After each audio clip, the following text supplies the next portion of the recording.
Olá, saudações.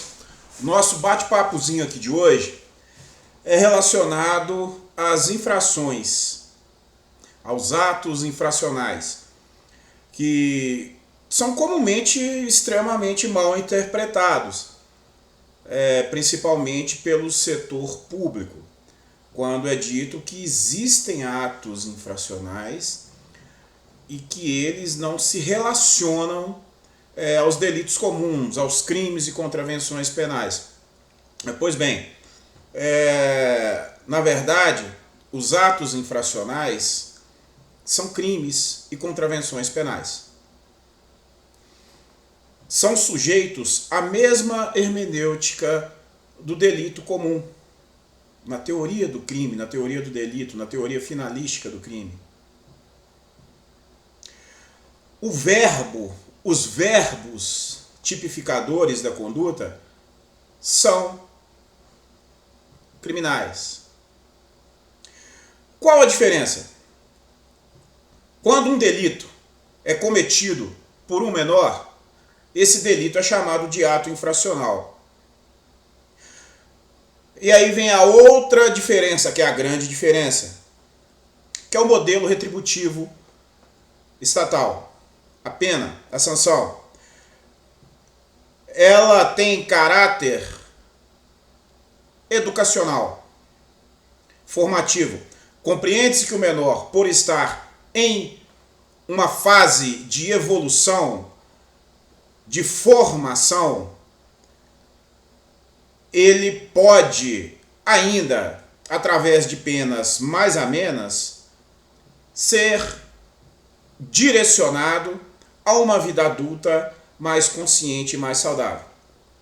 É por esse motivo que os menores não são alvo, não são sujeitos das penas comuns previstas na lei penal.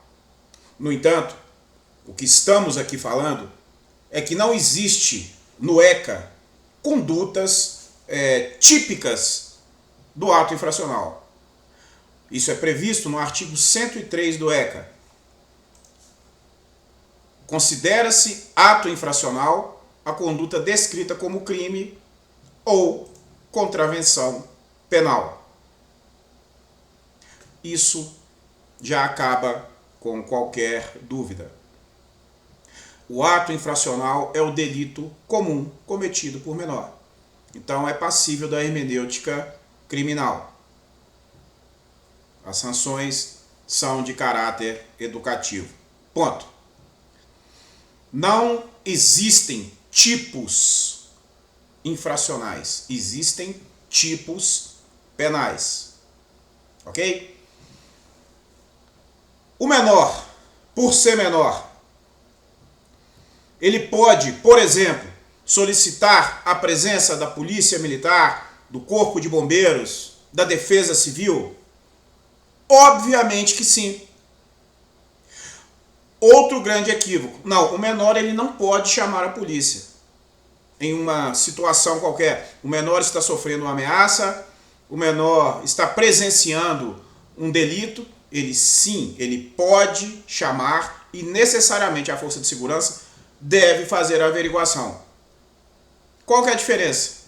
O menor, ele não pode prosseguir. Quando a polícia militar, vamos simplificar, chegar até o local, entendendo ser o menor, vai solicitar a presença dos responsáveis, conselho tutelar, para daí prosseguir até a autoridade policial, prosseguir com a ação, enfim. O menor, então, ele pode chamar, sim, solicitar a presença da polícia. É muito comum as perguntas dentro do âmbito educacional. Se um menor comete crime de dano, ele é tratado como um delinquente comum, só que ele é chamado de infrator por ser menor. Então, dentro de uma instituição educacional, por exemplo, se um menor comete um delito, ele pode, melhor dizendo, se ele tem uma conduta que tipifica um delito, é um ato típico, é uma conduta desvalorosa ao direito penal especificamente, ele cometeu um ato infracional. No entanto, não é porque um ato é delito, no caso por ser menor, um ato infracional, que ele pode ser tratado como tal. Ele pode, por exemplo, ser tratado dentro do aspecto disciplinar. Ele pode ser tratado no âmbito do direito civil. No entanto, não deixa de ser ato infracional, que no caso é um delito criminal. Simplesmente porque está sendo cometido por um menor, é chamado de ato infracional. No entanto, é o mesmo verbo constitutivo do tipo dentro do direito penal. Então, quando se diz, não, o menor, existe um algo dentro de uma escola, de uma instituição educacional, dentro de um código de ética, dentro de um modelo qualquer, que diz que determinada conduta é só uma questão disciplinar. Pois bem, pode ser tratado como questão disciplinar, mas não deixa de ser ato infracional se configurar um delito. Não deixa de ser passível de caber na seara do direito civil se for um dano patrimonial. Então vejamos, por exemplo,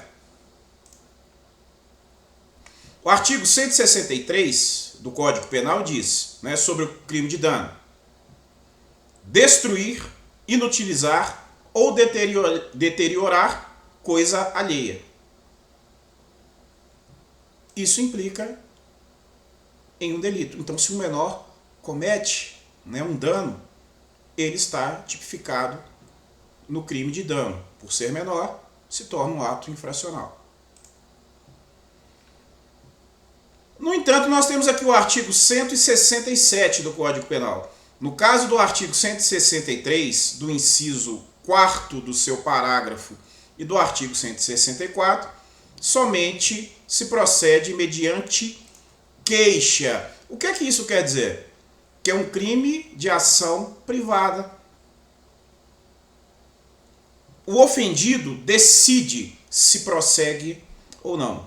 Um crime de ação pública incondicionada à representação, cabe ao Ministério Público prosseguir, seja por vontade ou não do ofendido. No caso do crime de dano, o artigo, o inciso 4 do parágrafo único do artigo 163 diz o seguinte: por motivo egoístico ou com prejuízo considerável para a vítima. Então vejamos aqui do parágrafo único do artigo 163 do Código Penal: destruir, inutilizar ou deteriorar coisa alheia móvel.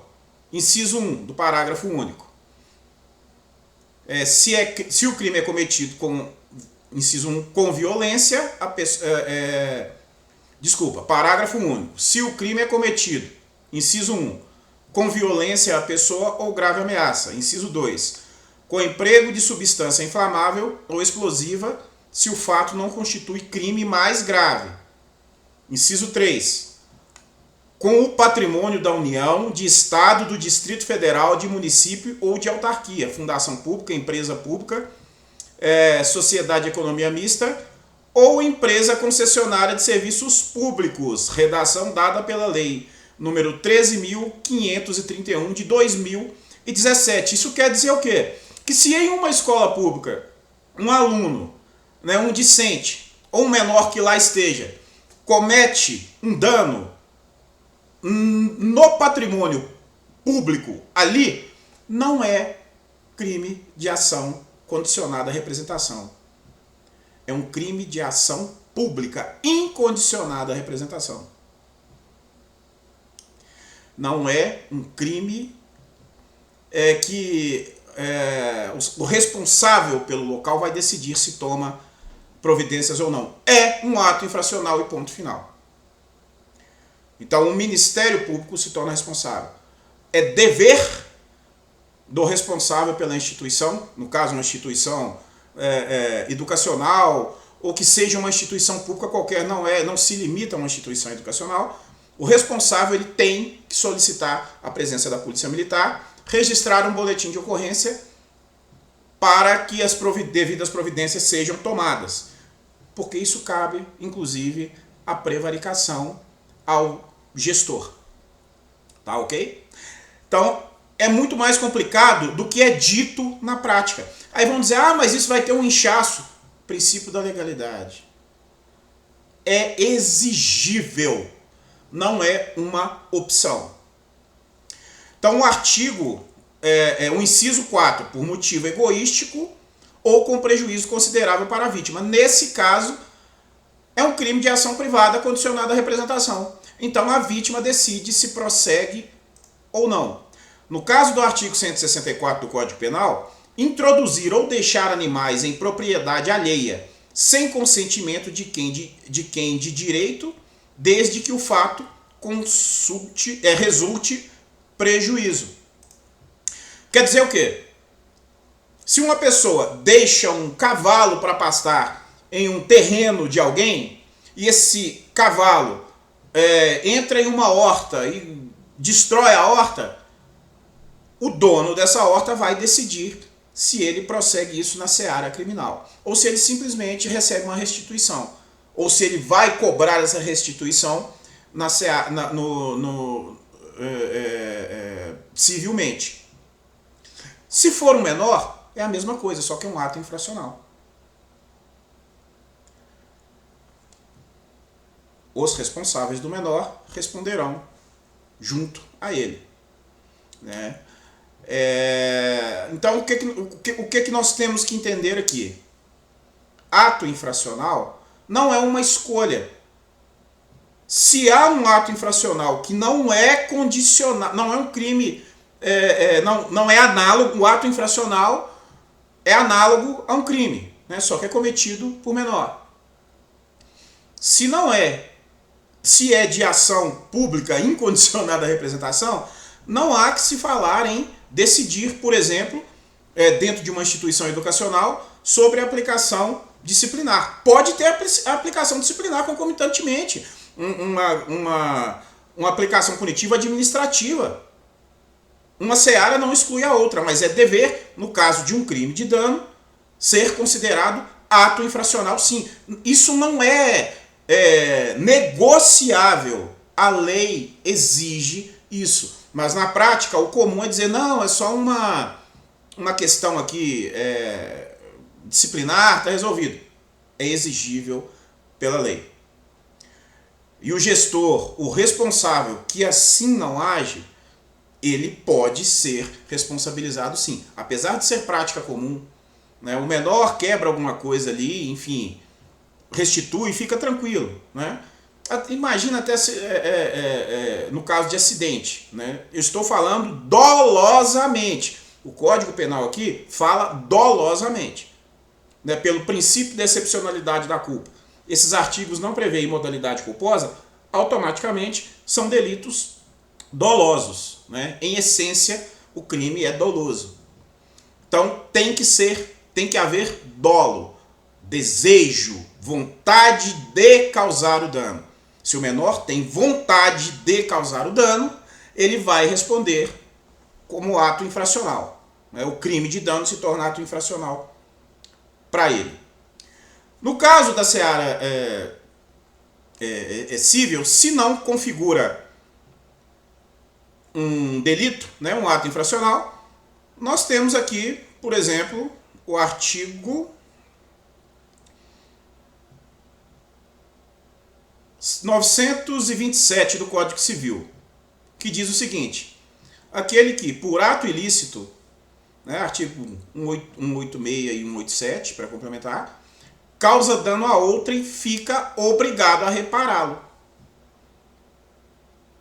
Haverá obrigação de reparar, parágrafo único, haverá obrigação de reparar o dano independentemente de culpa, nos casos especificados em lei, ou quando a atividade, etc, etc. Não nos cabe aqui agora. O incapaz responde pelos prejuízos que causar, se as pessoas por ele responsáveis não tiverem a obrigação de fazê-lo ou não dispuserem de meios suficientes. Tudo isso vai ser aplicado ao menor de forma distinta, né? A indenização, artigo 944 do Código Civil, diz o seguinte: a indenização mede-se pela extensão do dano. Isso quer dizer, o dano deve ser reparado na sua proporção de prejuízo. Se o menor destrói uma TV, no caso, né, com um ato infracional, dolosamente, é um ato infracional, e ele vai repará-lo através do direito civil comumente. Então ele vai repor uma TV. Agora, se for por culpa, isso é, sem querer, ou porque foi negligente, foi imprudente, não vai configurar um ato infracional, mas sim um dano cível, tá? Então, pessoal, o que eu quero deixar aqui é que essa ideia que hoje vem surgindo de que o menor que cometeu um dano dolosamente, ele pode ser simplesmente responsabilizado administrativamente com uma repreenda. Não, não e não. Se isso é no setor público, ele necessariamente é responsabilizado pelo ECA, né? Criminalmente, só que por ser menor ele vai ser responsabilizado pelo ECA. Ele vai ter cometido um ato infracional e é incondicionado à representação nesse caso. Então, cabe ao Ministério Público agir. Cabe ao gestor, cabe ao responsável solicitar a presença da Polícia Militar e registrar um boletim de ocorrência. Não cabe ao gestor decidir se ele vai fazer isso ou não, porque isso vai acabar configurando, no mínimo, prevaricação. E repetindo, os menores, eles podem solicitar a presença do Estado, de algum braço do Estado, em uma situação que exija socorro, né? Corpo de Bombeiros, Defesa Civil, Polícia Militar, e necessariamente têm que ser atendidos esses menores. É necessária ser feita a averiguação, no caso, por exemplo, pela Polícia Militar. Então, mas o menor não pode chamar. Pode chamar sim, ele só não pode prosseguir após a chegada da Polícia Militar, no caso. Será solicitada a presença dos responsáveis do Conselho Tutelar. Simplesmente isso, mas ele pode sim solicitar a presença. É outro grande equívoco, tá? Então o que eu queria deixar era isso. Ato infracional é ato infracional e ponto final. E todo ato infracional é um crime ou uma contravenção penal passível da hermenêutica jurídica criminal. Então não devemos tratar uma conduta que é ato infracional, que é um delito, como se fosse uma questão puramente disciplinar. Porque isso, inclusive, no caso de uma gestão pública, se torna prevaricação do gestor ou do responsável que ele estiver não fazer o boletim de ocorrência. Se ele recebe uma ordem superior para não fazer isso, ele deve exigir isso por escrito, porque qualquer problema que der, ele arremessa para cima. Porque por uma mera ordem verbal ou um pedido informal, ele estará cometendo um sério erro e se colocando em perigo. Espero ter deixado algum esclarecimento a respeito do assunto, foi bem rapidinho, e até o nosso próximo bate-papo. Até lá!